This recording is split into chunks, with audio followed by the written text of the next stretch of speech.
Thank you for tuning in to podcast number 49 of Sports Talk with JWock. I am your host, Jonah Walkenfoos, and today I'm going to be talking about the biggest surprises that happened in March Madness so far, and I'm also going to be talking about the biggest stock up and stock down players for potential lottery picks for this upcoming NBA draft. So if you want to hear more about that, make sure to stay tuned.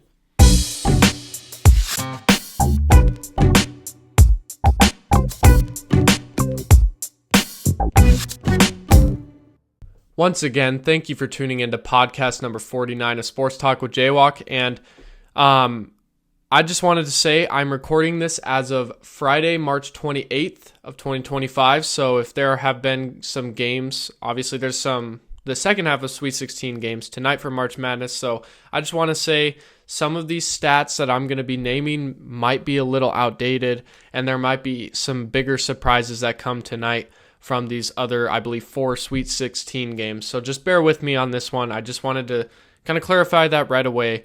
But first off, I just want to talk about like the biggest surprises that happened in March Madness, because in my opinion, I had 4 like really like, I guess, decently like big surprises that happened in March Madness so far. And it's been very exciting. That's what I really love about March Madness. It's just the excitement that we get to see. Just every single year in March Madness, something crazy happens, and we already had a couple things happen. So the biggest thing, in my opinion, that happened was St. John's early exit. The number 2 seed, definitely the team that could have been the contending team going against Florida, lost in the second round to Arkansas, which Arkansas just lost last night to Texas Tech in overtime. They actually choked that game, honestly, but Arkansas making a little bit of a run, I guess you could say, as a kind of a big surprise. But I think St. John's losing was definitely crazy, and it was like something that I was not personally expecting them to lose, at least in the second round. Another thing I found very surprising was that BYU made the Sweet 16. They beat VCU, and then they beat Wisconsin. This was just surprising to me. I personally actually had VCU beating BYU in the first round. I was kind of like battling back and forth. I believe BYU was a number 6 seed, which they actually lost last night to Alabama which Alabama had like a historic night shooting wise. I think they had like 29 threes, which is like a record. But overall, BYU made an excellent run. Like, shout out to BYU for making such a cool run. You always love seeing those kind of like Cinderella teams, I guess. So, and I apologize if like my face is a little dark right now. Actually, let me try to fix that right now. We're doing this on camera so you guys can watch me while I'm doing this. Okay, that's extra bright. We're going to turn it down a little bit here. Okay, that's a little better, I hope. I hope that's better for you guys. Another big surprise was I knew this team was probably going to lose in the first round, but Georgia losing to Gonzaga by 31 points. They actually ended up losing 89-68. I thought this was going to be one of the better, I believe, 8-9 matchups in March or in this tournament overall. It was boring. Gonzaga had the game after the first minute of the first half. Like, it was absurd watching that game, and very disappointing. I thought Georgia could have made a sneaky good run, but honestly, I did have in my own bracket Gonzaga beating Georgia, but I thought Georgia was going to put up at least a little bit better of a fight. I believe Asa Newell, a potential prospect going into this upcoming draft, had a 20, he had a 20 piece, so that was pretty good for him. That's good for him, but not good for the team. And then the final thing, in my opinion, which some of people in my family would disagree with, is that McNeese upset Clemson. That I thought that was a big surprise. A lot of people in my family actually picked McNeese upsetting Clemson. That was like, I believe, a 12-5 matchup where, the 12-5 matchups are always the interesting ones. McNeese actually ended up beating Clemson 69-67. It's always cool seeing these like really small teams beating these big schools like Clemson. Even though Clemson's not maybe a big basketball school, but it's just cool regardless. And I think so far, these are the biggest surprises from the NCAA tournament so far, and we are still only in the second half of the Sweet 16. So if you guys have any different surprises, or if you want to, further talk about these past surprises that I talked about from March, Let me know. Drop it down below in the comments. Drop down below like past March Madness tournaments, like, or NCAA tournaments, should I say. Like, drop down past surprises that maybe happened in the past couple of years. Like, just let me know like what you guys think and why you guys love the NCAA tournament. So, and right after this break, we're going to go into the next topic where I'm going to be talking about two players that their stock went definitely up that could be potentially in the lottery, and two players that stock went down. So if you want to hear more about that, stay tuned.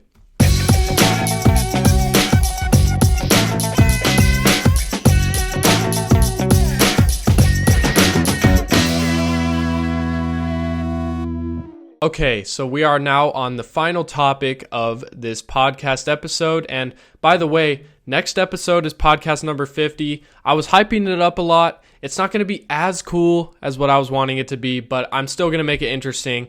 Trust me.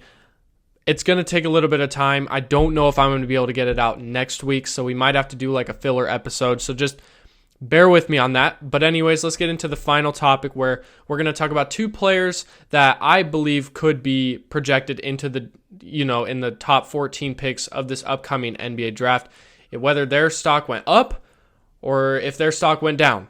Now, this does not mean anything. This is just coming from a casual basketball fan like me. I am personally, just watching the games, and I'm just giving my personal opinion on if those player stocks went up or down. So bear with me. If you disagree with me, that's totally okay. This is all my opinion. So let's talk about the stock down because, let's get the negative out of the way and let's move on to the positive. First up, I've got Illinois guard Kasparas Jokic. He honestly didn't have the worst tournament, and I'm going to give his stats right now. He averaged 14.5 points per game. He had 6 assists, 7 rebounds. He averaged a half a steal a game. He didn't get a block. He had 6 turnovers per game, or averaged 6 turnovers per game. He averaged 32.9% from the field, 19% from the three, 75% from the free throw line, and this was all in 2 games played of the NCAA tournament when they beat Xavier and then lost to Kentucky. Kasparas Jokic definitely had an okay tournament. Like, you're looking at these stats, and I'll put all the stats of all these players up at the end, like once I finish talking about all of them. But it's just interesting to me, like how Jokic definitely struggled in the shooting game. And that's something that a lot of people were saying is if he can't figure out his jump shot, that could be an issue. And that's something he definitely struggled with, as we saw 32.9% from the field. So that's not even just a jump shot. That's just shooting in general. But also he shot 19% from the three. That is horrendous 3-point percentage. Shot decent from the free throw line. I'll give him that with 75%. But in my opinion, Jokic could have played a lot better. And for a player that's almost projected to go at least top 8, almost guaranteed top 10, that definitely doesn't help his case. I don't think teams or GMs and all that are going to give up on him just because of those poor performances, but it is something to look out for, especially with a couple of these players that I'm going to talk about that their stock definitely went up. So he might drop a couple of draft spots because of these performances, and we saw kind of how that worked last year with Stephon Castle, because Stephon Castle dominated last year for UConn and ended up being the 4th pick in the draft this last year. So, yeah, that's the first stock down player. And then the second one is UConn's Liam McNeely. Now, I've been really high on Liam McNeely. He's definitely reminds me of kind of like a Klay Thompson type of player. Very similar play styles. He averaged 15 points per game with 2 assists per game, 4 rebounds per game. He had 1 steal per game, 0 blocks. He averaged a half a turnover a game. He shot 26.45% from the field. He shot 18.75% from the three, 87.5% from the free throw line, and this was also all in 2 games played when they beat Oklahoma in the first round and then lost to Florida in the round of 32. Liam McNeely, the biggest thing, the reason why I think his stock went down was because of his 3-point percentage. This kid is known to be one of the better 3-point shooters in the draft, and he did not prove it in this tournament. He only shot 18.75%, which is really, really bad, especially when you want to be a shooter. In my opinion, if you want to have a good shooting percentage, you've got to be in the range from at least 33 minimum up to about, 37, that's a pretty good shooter. And then if you're like 38 to 40, you're a really good shooter. You're actually starting to play really well, and you're knocking down your shots. And that's something Liam McNeely could not do, which is honestly one of the main reasons why they went home early. Now, granted, they also had to play Florida, but either way, I think Liam McNeely definitely struggled. Anyways, now that we've got kind of the negatives out of the way, let's talk about some positives and the players that might be trending upwards into the draft process and potentially going higher than what they were projected to go early on before the tournament. So first we're going to start with Oklahoma's freshman guard, Jeremiah Fears. This kid was a stud. I know he only played one game. I know they lost to UConn, but this kid, I'm telling you, just bear with me. Let me give my reasoning why I think he played, why I think his stock went up. This kid scored 20 points. He had 4 assists. He had 5 rebounds, 2 steals. He didn't get a block. He had 2 turnovers. He shot 35.7% from the field, 66.7% from the 3, and he shot 100% from the free throw line. Obviously, like I said earlier, they lost to UConn in the first round. But this kid showcased his all-around scoring ability. He can space the floor with the 3 ball. He can get to the rack easily. And he also showed some great playmaking abilities on offense as well. And he also had a decent defensive game, getting 2 steals. I'm telling you, Jeremiah Fears, in my opinion, is the second best guard in this draft class. JWock Uchonis, I think after this performance, is definitely dropping below, and Jeremiah Fears has been doing this all year long. I personally am the one that messed up by saying in my last mock draft that Jeremiah Fears is going to go that low. Jeremiah Fears could easily be a top 8 pick in this draft, and I'm not even kidding. This kid is a stud. He's going to be an absolutely insane scorer in the NBA, because in college, it just feels like the offensive game for, at least players is very limited. It's more of a team-based, structurally sound offense compared to the NBA, where it's more, ISO-based. It's more beneficial to the players, I guess. So Jeremiah Fears, in my opinion, is going to be thriving in the NBA, and he's going to be such an amazing player, I personally think. Now, this could be a horrible take down the road, but I do think Jeremiah Fears' stock definitely went up. And then finally, the other stock up player is big man, freshman out of Maryland, Derek Queen. If you guys weren't watching Maryland in this tournament, you made a mistake. I think Maryland was one of the more fun teams to watch, and the reason why is because of Derek Queen.